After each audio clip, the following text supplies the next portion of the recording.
Okay, we're going to do a lesson on some more glagoli verbs. Yeah, glagol is verb, glagoli verbs. We're going to learn these verbs here. I've put all of the new verbs over here, and many of them aren't new. Those ones you should all know. Those three you should know. But the others are new verbs, and I want you to learn these verbs because you're going to read a story. I want to show you that you can already read a story, a short story in Russian, because you already know a lot of words and you already know a lot of grammar. And we've been doing genitive case. We learned that we need genitive case after 2, 3 and 4, and we need genitive case after the preposition u. Later today you will see that we also use genitive after the preposition после, which means after. После школы, after school. Yeah, that's all it means, after school. So the preposition после takes the genitive, and there are many other prepositions, is, ought, без, which also take the genitive. Okay, so we've been studying genitive, but today we're going to repeat accusative, because the accusative we use for the object of verbs. So if you give these verbs an object, you need to put it into the accusative.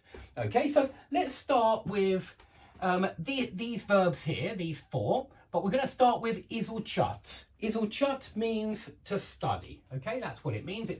Доброе утро. Доброе утро. У меня сегодня для вас интересное задание. Мы будем делать глаголы. Хорошо. Смотрите, они изменяются по-разному. Глагол фотографировать и рисовать. Я фотографирую, ты фотографируешь, он фотографирует, мы фотографируем, вы фотографируете, они фотографируют.